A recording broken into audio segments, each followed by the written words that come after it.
Here's 1,500. Hey, Jeff. Hi, Jeff. How are you? I just got like 12 events.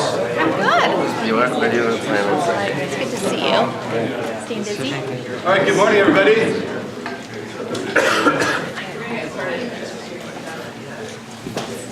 So I'd like to welcome everybody here to a concluding event of quite a series of events that the Eleos Foundation has been organizing this week. It's been phenomenal so far, and I'm looking forward to a very stimulating conversation this morning. My name is Jack Yusufari, and I'm the leader of the Nascent Tonic chapter, which is an angel impact investing chapter organization, and we are differentiated from a lot of different things going on in town in that we offer kind of global exposure to impact investments with a local touch. So meeting face-to-face, talking about deals both in communities and around the world, really trying to maximize the impact of your dollars. And with that, I'd like to turn it over to Andy. Thank you. Well, good morning. Thank you all for coming, as Jack said. We're delighted to have you here. There's a few people that I just wanted to mention and to say thank you for coming. The first person I just want to say is to thank you to Charlie Kleisner. If you could stand up, Charlie. We're delighted to have Charlie with us. You'll notice as you came in on the chairs, there's a copy of the Solutions for Impact Investors, and Charlie was a contributor and underwriter to the book, and it talks a lot about Charlie's foundation and the work they've done. So Charlie will be around at the end of the discussion, so please do spend some time talking with him. A couple of other people I just wanted to mention. Jim Villanueva. Jim is the investment director at the Eleos Foundation and has just been on a world tour to India, Ghana and Liberia, and so he's looked at some exciting opportunities on the ground, and so if you are interested in talking directly with him, then please do. And then the last two people I just wanted to mention, or the last three people, Alec Haslett. Alex is just about to launch a new journal, the Journal for Impact Investing, and so Alex is based down in LA, so he's another person I think would be good to connect with. And then we're honoured to have two people that have flown in from Liberia. Chid Liberty. He runs a very exciting company, Liberty and Justice, that is looking to be one of the most exciting fair trade groups in Africa, so please talk with him. And then Melinda McKay is doing a very, very exciting model working with concessionaires in providing healthcare in Liberia. So I mentioned all of those names just so you can see some faces, so you can talk. I'll start off by just giving some background as to who I am and why I'm talking to you. I'm Andy Lowe, the Executive Director of the Eleos Foundation. For those of you Eleos is based here in Santa Barbara, and we are focusing on health and education in the developing world, and we look to do grants and investments in paradigm-shifting opportunities. So we have a relatively small foundation that we're looking to spend down in the next 10 years, but the aim and the goal is to be catalytic in the way that we use our capital. So while we're looking for exciting opportunities and we have Jim and I travelling around and doing due diligence on the ground, we're also looking to raise awareness for the social good of these opportunities and to build a growing community of social investors here in Santa Barbara and beyond. So we've been really pleased to just finish our first co-investment deal that was focused on a group in India. We established the Eleos Investments LLC so that for-profit dollars could also flow to the group, and we're looking to have a number of these deals that will be presented to you in due course. So that's who we are. I'm delighted to have two distinguished guests at the front here with me. I have left their bios on the table over there, so I can't do too much propaganda for you. Many of you may have known Raúl Pomares. He is one of the contributing co-authors of this book, and he works with Charlie Kleisner. And then we'd like to have John, and so Raúl is with Springcreek Investments, and then we'd like to have John Harrington from Harrington Investments. And Harrington Investments have been pioneers in the impact investing, social responsible space for a number of years. So the format of this morning, I'm aware of the fact that lots of you have jobs to go to, and so we'll be making sure that there's an out at about 9 o'clock, and then the idea is for those of you that don't have to run off, you can stay and chat to some of the guests here and to some of the panellists. I'll do a facilitated Q&A for the first part of this morning, and then I want it to be opened up to the audience. The idea of today is that hopefully you have your questions answered, and so feel free to get your questions prepared, and the idea is to have your opportunity to ask these guys and then to talk with others afterwards. So that's the background. So let's jump on in. I'll ask you a couple of questions at the beginning, but maybe you can start off by explaining a bit more about your backgrounds before we kind of jump on in. So, Raúl, do you want to explain a bit more about who you are? Sure. Raúl Pomares with Springcreek Advisors, and I've been in the investment advisory wealth management industry for about 20 years.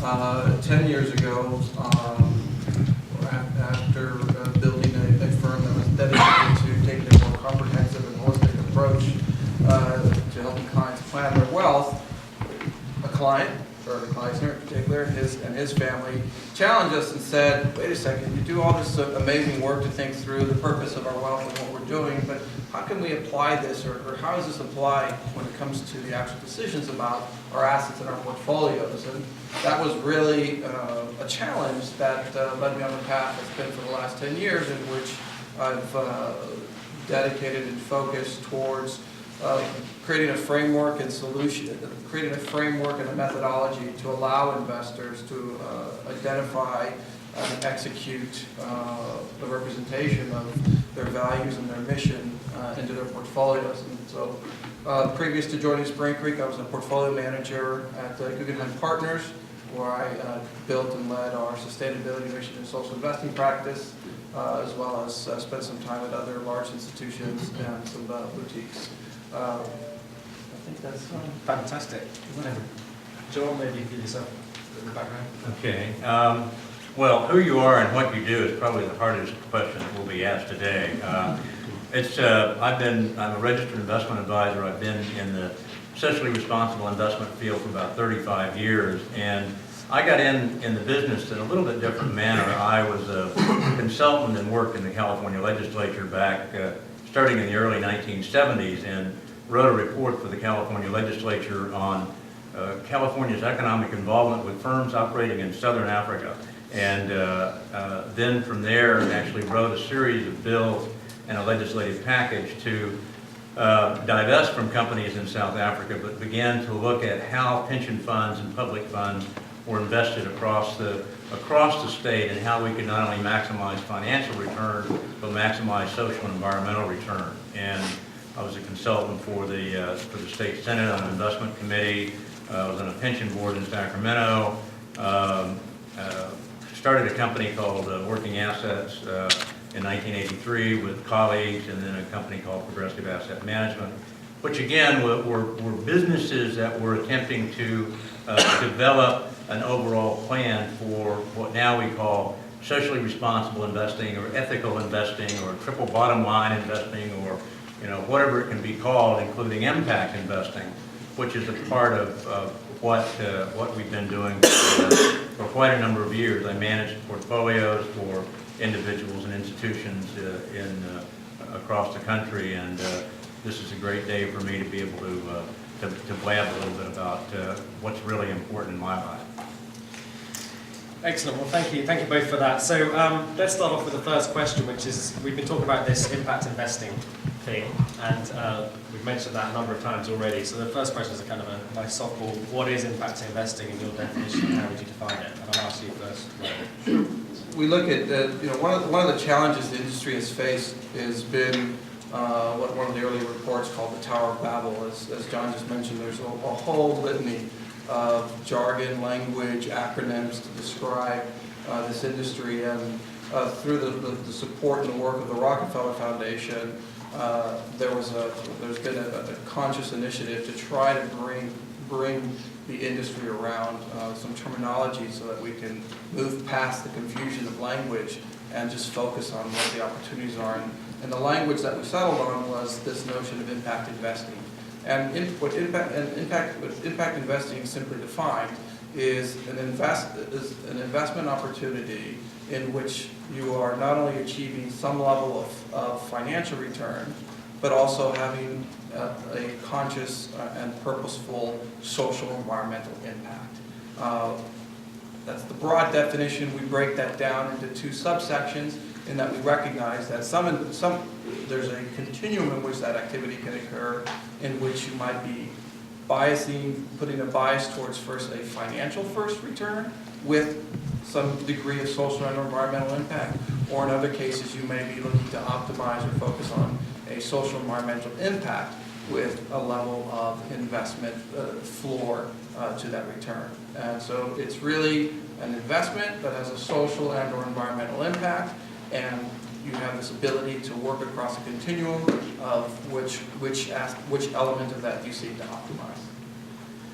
Yeah, it's for me, and I think again, looking historically at impact investing is sort of a part of a three-pronged approach that social investors have had for, probably at least 20, 25 years, and that is, first you, managers like myself, screen investment, just simply stock market, bond investments, equity investments, and you have an inclusionary screen and an exclusionary screen. And what you do is you're trying to screen out the bad actors, the really obnoxious or egregious actors, and then you're trying to look for companies that we call best in class. We try to find companies that are, sort of at the top end of not only financial performance, but environmental or social performance. The second thing is we engage in what's called shareholder advocacy, which means the companies in your portfolio, first and foremost, there are no pure companies. There are no perfect companies. Every company, like human beings, I mean, we all have, we're all nice people, but there are some problems that we have maybe, in our family or with friends or whatever. So no, there's no perfect, environment in which the companies operate. So what you do is you try to advocate for shareholders and try to again increase and better the not only economic performance but the social and environmental performance by introducing shareholder resolutions and dialogue with management.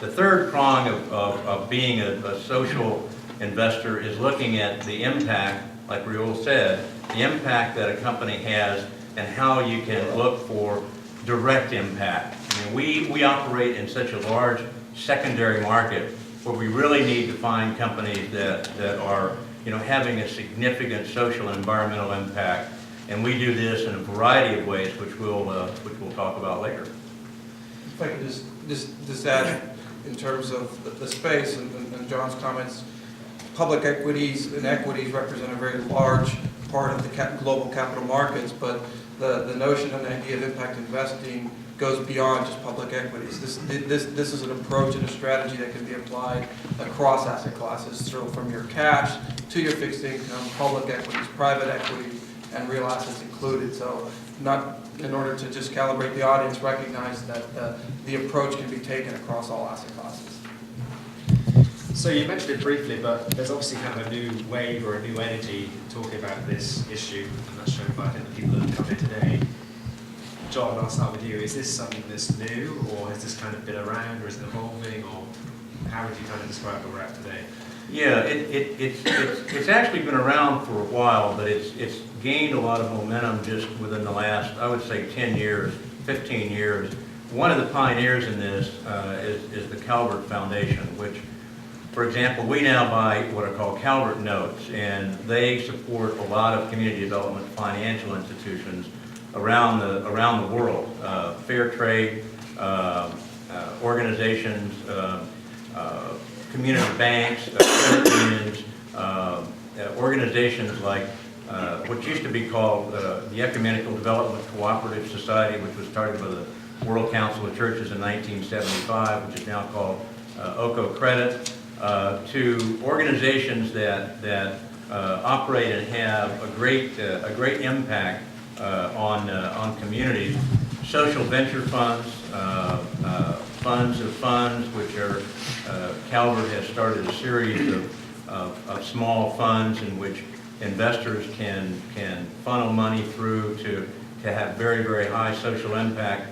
So the environment has been there. It's just that there's now, and especially with the Rockefeller Foundation study, Raúl study, that I think there's a lot more interest, there's a lot more, there's more dynamics. Many of my institutional clients are finally taking not only positions in community development financial institutions, Calvert notes, but also beginning to look at other direct, again, private sector investments that are that are more illiquid, but also have potentially higher return and certainly higher social and environmental return. So Raúl, you've got a couple more grey hairs than me, but not as many as others in the room. Would you say this is something that's new? No, again, I think we can even go even further back in terms of, I mean, some of the, in this country, the roots of social responsible investing go back to in the early days of, you know, investors from the north divesting of investments that had to do with slavery. So these ideas have been around for quite some time in terms of looking to express one's values in a portfolio. I think where the momentum has shifted and why the momentum has shifted is really predicated on a number of initiatives and events that have occurred, in particular over the last 5 years. Again, when I started my journey 10 years ago in the space, I went to every one of the major financial institutions on behalf of our clients and said, is this something that, you know, how do we do this? Can this be done? We got the classic response, no, no, no. You let us make the best decisions about investing money and we'll just make you more so you can give it away. These two things don't mix, and it was really that idea that then led me personally down the path to then find the solutions. But some of the defining moments, at least during my focus in this area, have been one, about 5 years ago, the LA Times, many of you may have seen this series of articles that were broke on the Gates Foundation. You know, here the Gates Foundation was channeling capital, its philanthropic capital, in support of a whole series of initiatives, and it then later was deemed to determine that their corpus was invested in the exact companies that were creating the problems that they were then giving their money away to solve.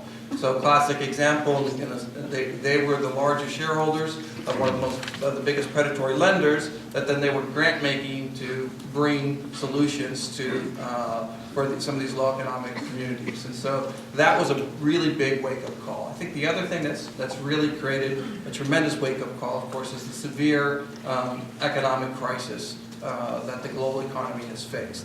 Then, for example, John talked about these Calvert notes.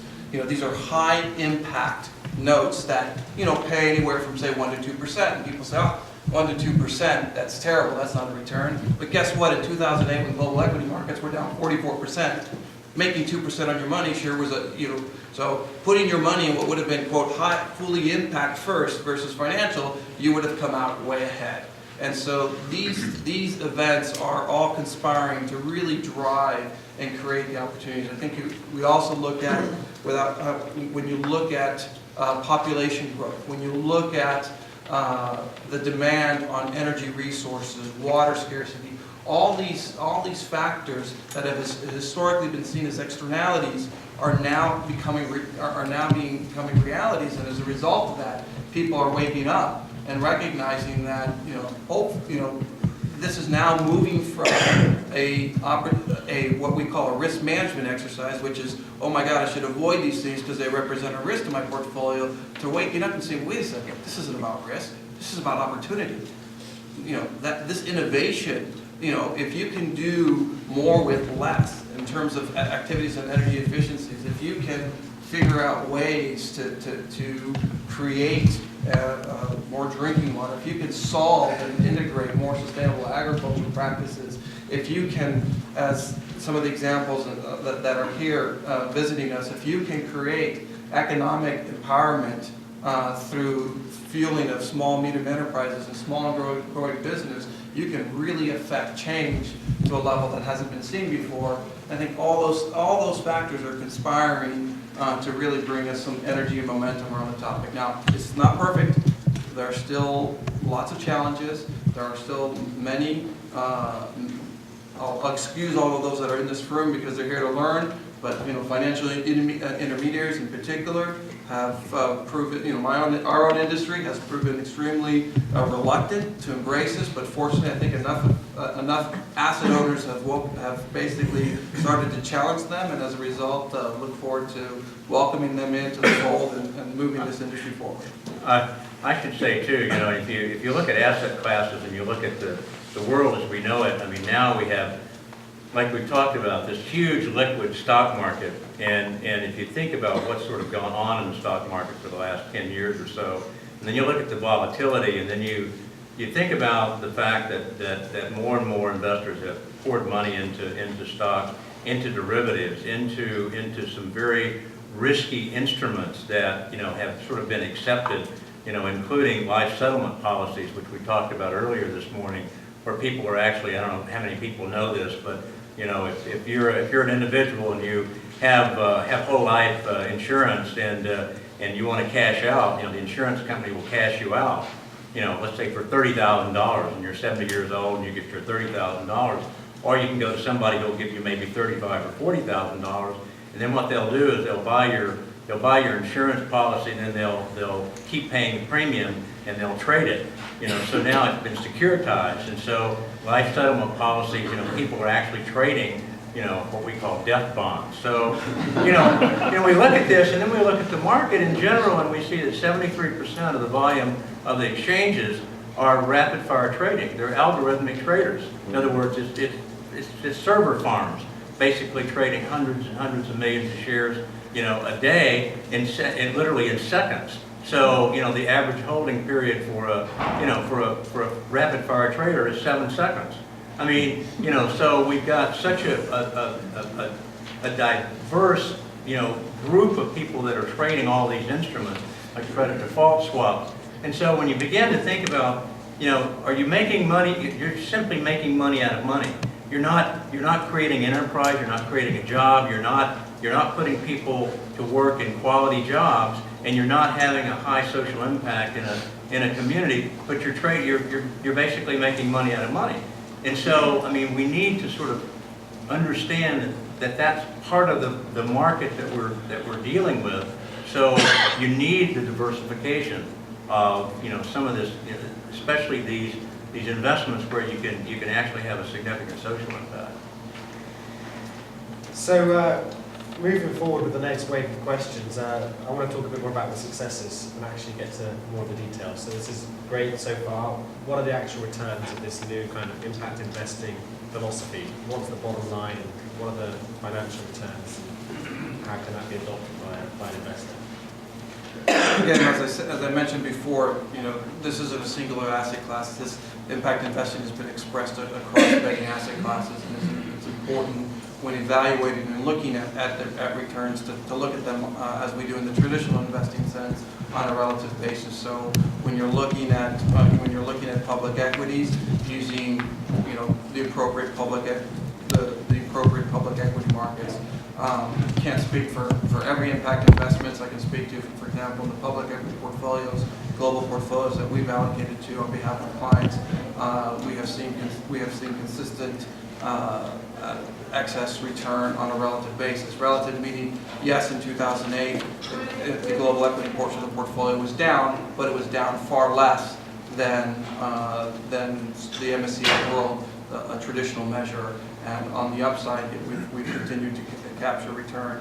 Other successes, so you happen to have one sitting in your room here today, Raúl Pomares from Beartooth Capital. Here's a firm that does, this is a real estate fund that buys ranch land in the greater Yellowstone area and in California, and through environmental restoration and conservation generates value. Here's a fund and a team and a real estate and asset class where we all know what's happened to that asset class, and yet they have returned, to date they've returned 23, correct me if my numbers are off somehow, Carl, but 23% of the capital that has been called has been returned, while still owning 95% of the underlying assets, as well as we have clearly tangible and measurable results in terms of the environmental impact, in terms of knowing how many trees have been planted, how much land is put into conservation. 10,000 acres into conservation, I believe, is the current number. So to have liquidity coming from an asset class where everybody else was being decimated through this economic return is yet another example. The Calvert notes we already talked about. Yeah, chugging along at 1 or 2%, but that's they've done what they've needed to do, and in an environment that we've been in, they offer a very compelling, uncorrelated return to many portfolios. 2008 was also a very good year for microfinance. The microfinance portfolios that we had implemented during that time were up between 6 and 8%.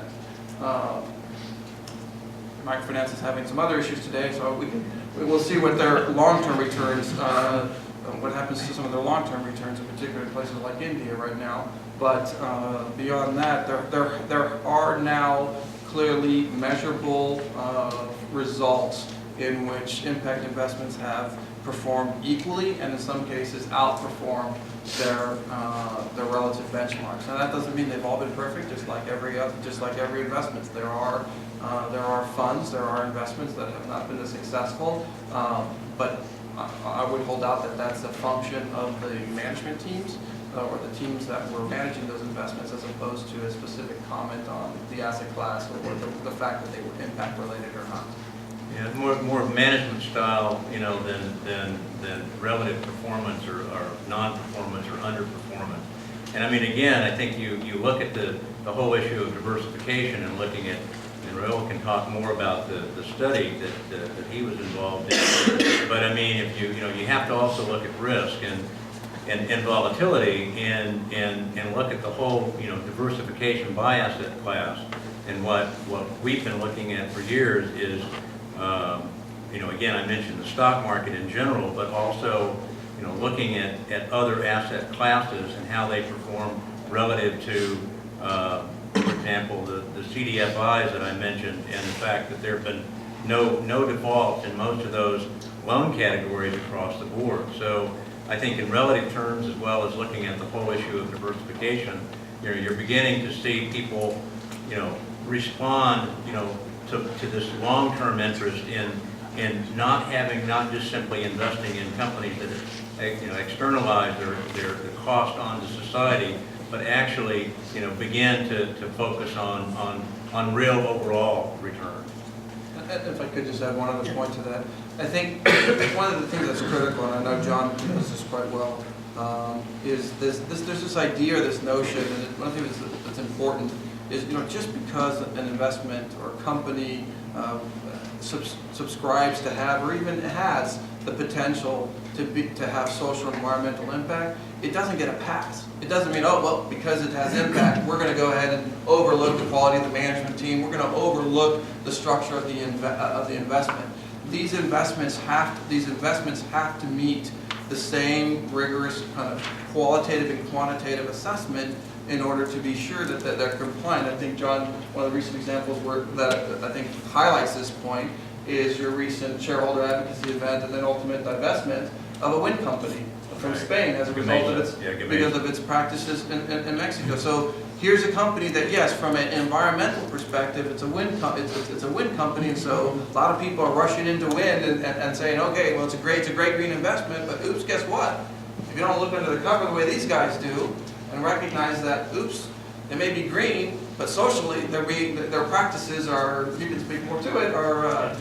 Yeah, we were, one of the things I think that's important is when you look at investments, and whether it's you know, CDFIs or it's publicly traded companies, I think you have to go, you know, in great detail and great depth to find out, you know, what's really going on the ground. And we happen to have an NGO that operates in Mexico, and we work with a Zurich-based asset manager, and I can explain a little bit more later about this, but what we do is we look at the Dow Jones European Sustainability Index, and then look at a variety of companies, European companies, British, excuse me, Japanese.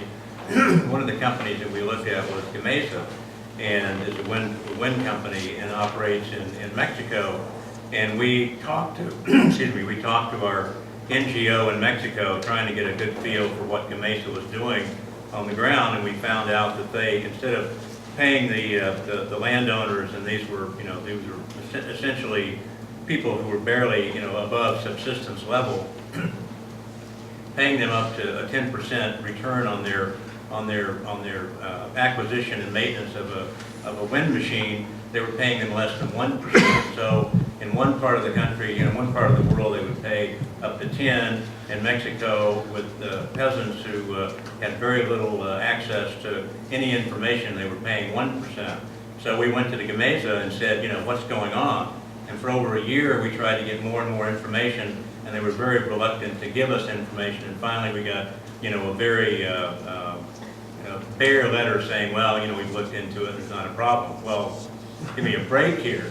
So anyway, based on our information from our NGO on the ground in Mexico, we decided to say, we're going to sell our 17,000 shares of Mesa because, one of our criteria is communication with the management team and communication with the company.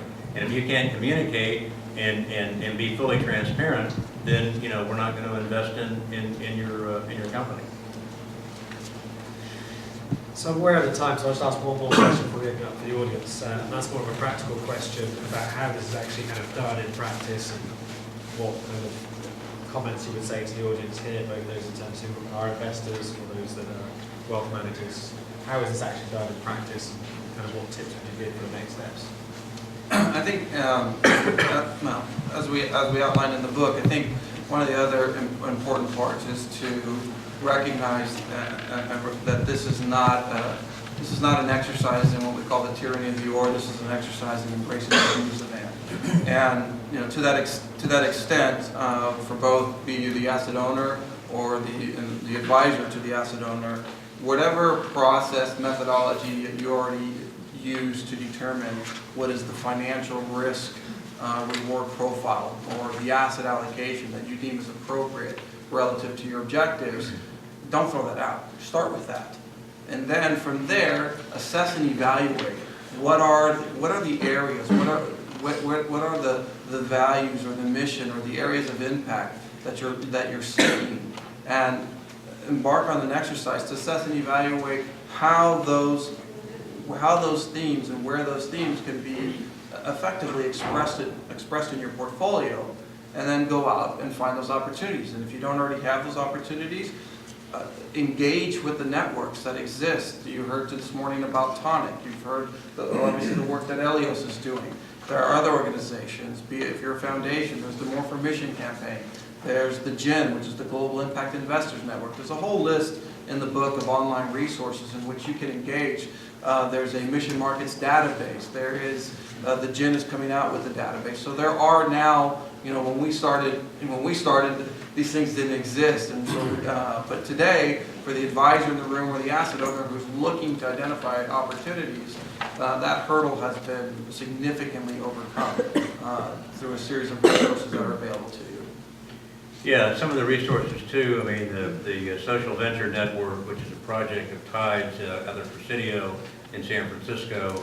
The Investor Circle is another, group of very significant players that are bringing together entrepreneurs and investors to create these kinds of opportunities. And so, again, I think it's really important to look at organizations like Eleos and other foundations who are engaged in this process. And when Andy and I were down to Opportunity Collaboration 2 years ago, and then again, we couldn't make it this year, but Opportunity Collaboration was put together by a colleague of mine, Jonathan Lewis, to bring together NGOs across the globe to alleviate poverty. And that was the purpose. Again, non-governmental organizations to find ways to invest, not just market rate, but non-market rate returns, to try to have a significant impact, and especially for foundations and individuals which really believe in a mission, have a mission. Like one of my clients is the Northern California ACLU, and they have a very specific criteria that allows them to look for investments that are not the standard normal investments, like life settlements, for example, or organizations that are actively engaged in searching out in a mission-related way some of these investments. So there are a lot of resources now available, and I would also urge you to take advantage of what Eleos is doing relative to searching out investments that are consistent with their mission. Anyway, thank you. Excellent. So is there any other questions from the audience? We've got a few minutes before the 9 o'clock cut-off point, so please ask away. Rock and roll. So for someone who's kind of traditionally been focused on just maximizing wealth creation, mainstream investment person.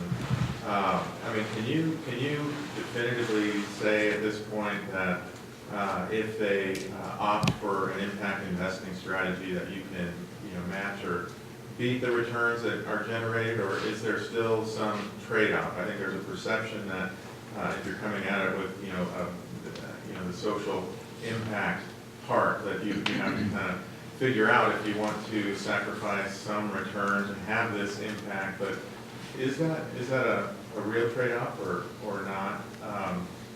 And then sort of a second question is, if you buy into it, you had mentioned some of the benchmarks for financial performance, but how do you know your performance on the impact side? You want to start? Sure. Yeah. So this question this debate with respects to trade-off again is this continued old paradigm of the or versus the and. The direct answer to your question is yes and no, in the sense that yes in particular areas, no in others. So let me qualify that for you. So if you are, and we'll use our friends that are here visiting from Liberia as an example. So if you are a very conservative investor, and let's just say you're a $300 million, you have a $300 million portfolio, you have the risk profile of someone who owns stocks and bonds, classic stocks and bonds, and then you say that your impact thesis and theme is creating social, that you want to create change in Liberia. Well, clearly, although they would appreciate, I'm sure they would appreciate, there isn't the capacity to deploy $300 million with that risk profile in Liberia today. So the answer in that case is no. But as you move, so it's about, again, matching and understanding these aspects and looking across your portfolio. And that's why, as I said to the advisors, go through this process to look at what the risk profile is and then identify the opportunity. So let's now, like the opposite extreme. So let's just say climate change is your investment thesis. Broad-based climate change is what you're talking about. And you have that same very conservative risk profile. Can you go put your money, your cash, at New Resource Bank in San Francisco and have the exact same risk profile, an FDIC insured deposit, and earn the exact same interest rate that you would at any other financial institution? Absolutely yes. Yeah. Can you deploy that capital into a public equity portfolio that takes into consideration, as the portfolios that we've allocated to, where we have consistently outperformed the public equity markets with this perspective and view? Yes, you can do that. Can you invest in real estate that has very significant environmental and other community aspects and benefits and achieve the same, and in some cases greater returns? Yes. But it's about matching these two things up and recognizing that it's a process. You can't do, you have to stick to what is your appropriate financial risk reward profile and find where those opportunities are. The more narrowly you define your impact thesis and the areas that you're looking at, yes, you in effect begin to limit the opportunity set. So again, if you're this $300 million portfolio, very specific, very focused target, you may not be able to deploy 100% of that capital and avoid that trade-off, but you can perhaps deploy portions of that capital and avoid that trade-off. And you can do it over a period of time too. I mean, you don't have to do it all at once and say, this is, I want to have a significant social impact on climate change, and I'm going to invest all of my money in Gamesa or whatever it is. Because I mean, what you're doing is you're looking, like Raúl mentioned, is that you're looking at your risk profile, you're looking at your mission statement, you're looking at the fact that you need liquidity over here, but you need fixed income here, you need equity, you need different levels of equity, private equity, public equity, liquidity, not as much liquidity. So, I mean, you can, what we do with our clients is we have an array of assets based on, their particular mission. So it may be that I have clients that don't have any Calvert notes. I have clients that have, maybe 30% of their fixed income are client notes. And so, you have to balance that risk return and engage in that evaluation of your mission, especially if If it's an institution, which takes a lot more, as I've learned over a long period of time, it takes a long time to go through that process with institutional investors. With individual investors, it's a lot easier because the process is real clear, it's real straightforward, and they know their profile and they're responsible for themselves. Then you get into the issue of fiduciary duty, and if you are a fiduciary, you have an obligation to go through that whole process. In other words, my belief is that you have a fiduciary duty to look at those externalities of the companies that you invest in, what you're giving up for that great liquidity, in a stock market. But on the other hand, you have an obligation to look at what that impact of your investing portfolio is, and that even means down to your banks. Looking at what your banks are doing and what kind of investments, what kind of loans they're making, and how community focused the loan to deposit ratio, in a bank. How much money that comes from the community is being put back into the community. This all has a significant, as we looked in the Public Investment Task Force in 80 and 81, when we were looking at impact, we were actually looking at the multiplier effect of specific investments. How many jobs are created, how much tax revenue is provided, what kind of really, significant impact does that one investment have as opposed to all of these other investments. So, again, I think it takes a real analytical look at what your portfolio, is what you want to do, what your mission is, and how you want to, pursue it. Onto your second point, Jim, about impact measurement. That's a very important part of the conversation. Again, here there are challenges, but there are also areas where there are simple solutions. When you're looking at investments in what we call venture capital, private direct companies, particularly if you're talking about seeding new initiatives, such as again those that are represented here, the ability to measure that impact is very clear.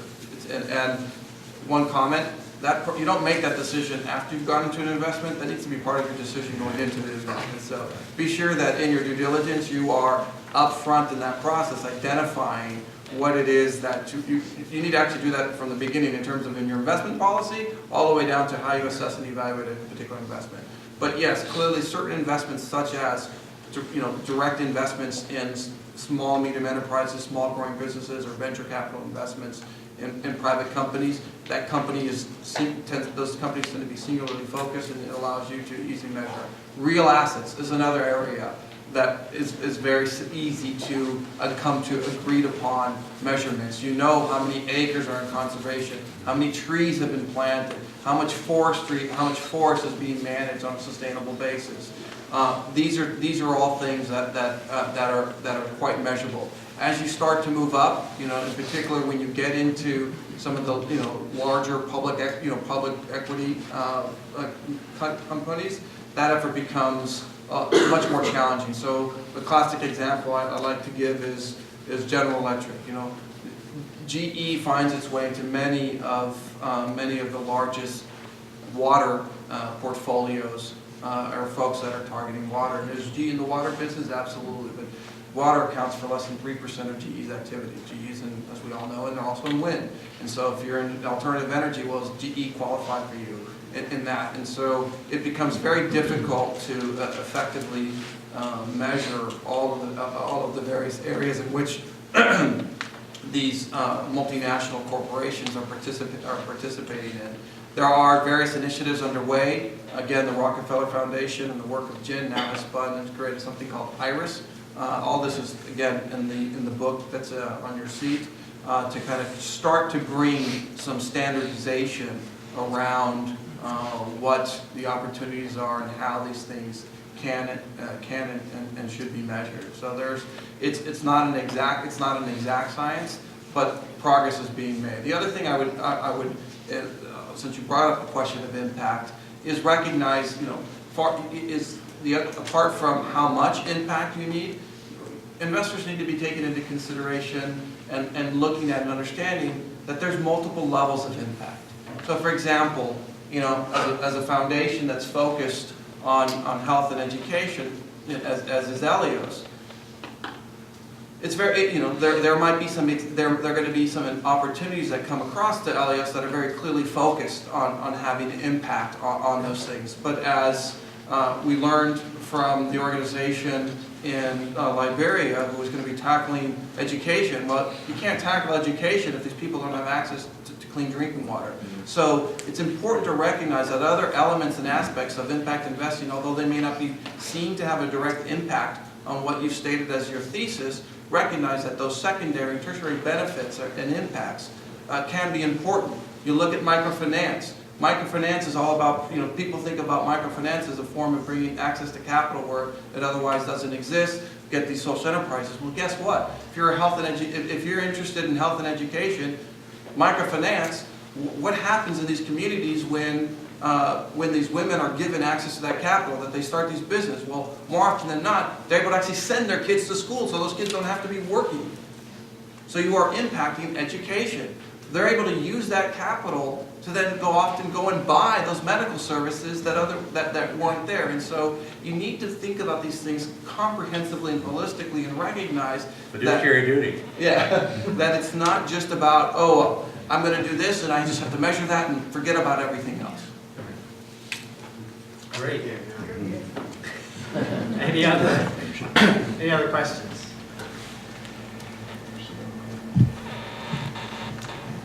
Well, I'm going to throw it out there since no one asked. No one asked about fees. I was just. I think that the investment people are saying, this is. I think we've lulled them into Follow the money. Follow the money. So fees, again, the same way we talked about. What was your question? My question is it more expensive to do impact investing? That's got to be on everybody's mind here, and it should. And if it isn't, it should be. And the answer is, again, like many things in life, it depends. But the important thing is to recognize that, again, just because an investment has this social environmental benefit is not justification for a higher fee. There are certain investment activities that cost more money, and you see this, and the industry accepts this universally in traditional investments, in traditional investments. Then that's why if you invest in the S&P 500, you could probably do it for 15 to 25 basis points. And when you go invest in emerging market equities, you're paying 1%, sometimes 2%. There are other high value. That's why you have hedge funds that charge 3 and 30, and venture capital funds that charge 2 and 20. And so the answer to the question is, if justified and appropriate for the given investment strategy on a relative basis, is how one should be evaluating these fees.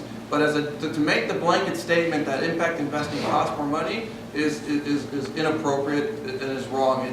Is looking at each one of the opportunities and ensuring that those costs are supported. You can even actually make the case that impact investing, because of the social environmental benefits, has an opportunity to cost less or cost the same and lower your overall risk. And that's as a result of the fact that many of these impact investments have an ability to leverage purely social motivated capital. For example, there's a micro. I'm not going to pitch anybody's product in particular, but there's a microfinance fund that recently received $100 million first loss guarantee from USAID. So this is an emerging market local currency debt investment, where for 7 countries, because of the fact, other advisors here may have a perspective or view on the role that emerging market local currency debt plays in a portfolio, and you can see that many are allocating to that as an asset class. Well, because of the impact nature of this particular emerging market local currency debt vehicle, having a focus on microfinance, they've actually de-risked the portfolio by $100 million by leveraging purely social capital from USAID. And so you pay the same fee, can get the same exposure, and actually reduce the risk. And so recognizing that these opportunities exist is another imperative of this process. Yeah, the 330, just so people understand what that is, 3% management fee, and then 30% of whatever someone makes in the investment, they get, the manager gets 30% of the profit. So there's no way to tell on kind of, you have similar investment products in a socially, an impact investing portfolio versus kind of mainstream profit maximizing portfolio. There's no way to directly say that the cost is comparable? It kind of depends on. Well, yeah, I would look at and say, I would look at Is if there an it's, added cost for adding the social impact? Well, we don't. I mean, my firm doesn't, but I mean, that's just what I've been doing for a long time, so there's no difference in fees with anybody. yeah, same thing for us. We don't charge more, but specifically to the question, we look at, for example, if we're looking at, we'll just, because Africa's the theme of the week around here, allocating to an impact-oriented Pan-African fund versus allocating to Actis, which is a venture capital fund, very well known for developing, one of the largest, most successful firms in the emerging markets. Are those, that fee is comparable? Why? It has to be. It's more expensive, right? Because you have to have boots on the ground. You have the people in those local markets to be successful investors. Yeah, any venture capital is gonna have that. I mean, you're gonna have higher fees. I mean, just because your due diligence is gonna be extremely expensive. I mean, that's just the nature of the beast. But whether you're doing social or non-social, it doesn't make any difference. You're gonna have the same fees. However, if you've got 20 or 30 clients with 2 or 3 missions each, and now you've got 60 different missions, how do you appropriately allocate your time, and how would you build a firm to handle the needs of so many? I mean, talking about one client here and probably 15, 20 different asset classes, and this could go on forever and ever and ever, right? Well, how do you do? It's the same exercise you do, and you have multiple clients with multiple risk profiles that need different types of exposures, and that's But if their long-term goal is just to make a good risk-adjusted return, then you can do that in a lot of the same ways. But if somebody has a theme of Africa, water, wind, I mean, all of a sudden now you need a dozen experts at your firm, or I don't know how the fees would be the same. If you need to be an expert in all these different categories. Well, again, it speaks to advice. I mean, are you talking about the advisory level or Yeah, the asset management level? Because the asset Yeah. management level is very different. In an advisory organization, the way this is accomplished, or can be accomplished, or should be accomplished, is eventually it's growing. Again, currently, fortunately, new advisory businesses get the benefit of many of the rest of us have already done it. So databases exist. So the same way that most advisors firms ultimately build their own databases, or subscribe to a Morningstar, or subscribe to KLD to the various networks, you can subscribe. You can equally now subscribe, so that first level of the filtration that you typically, again, take the same practices that you take in assessing and evaluating those things. Those resources are available today in the marketplace to accelerate that process. 2, I would suggest that this is not an exercise in having an A team and a B team. When we built this practice and built this approach, if it was private equity, the same private equity analysis, the same analysts that were charged with looking at non-impact related private equity are looking at the impact, and it's a process of initially some cross training, but the key is to implement those methodologies, that process equally as you've done. And as you start to build those things, as I said, lots of these themes and lots of these areas have kind of cross-pollination to one another. So as you do this, as you gain experience in this, and or as you find others to partner with that already have that experience, you can bring the business closer to home. But it's not easy. Well, I imagine just your story with Mesa. I mean, if you've got 15 of those, it's almost impossible. But again, you've got databases, and you've got, I mean, if you've been around for 20 or 30 years, you've got the relationships out there, spread across the world. So it's not like you're by yourself and you're trying to say, oh man, what am I going to do? How many companies am I going to look at? Because you've got those resources out there that you either subscribe to or you have relationships with.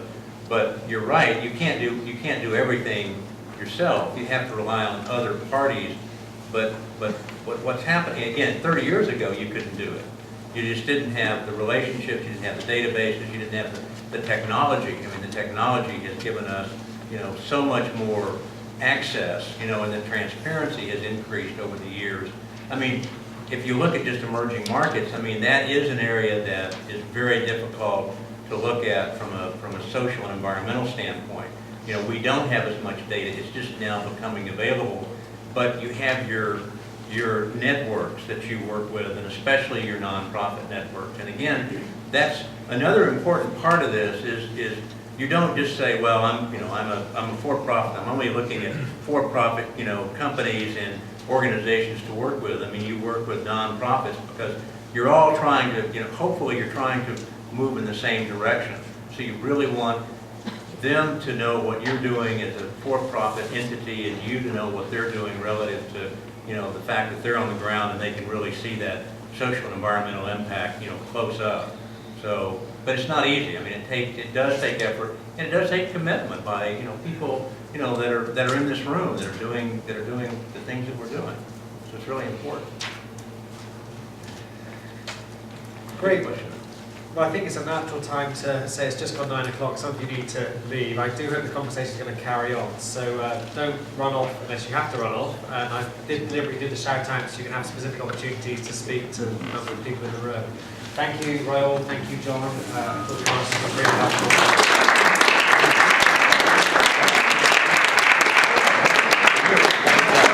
What I was going to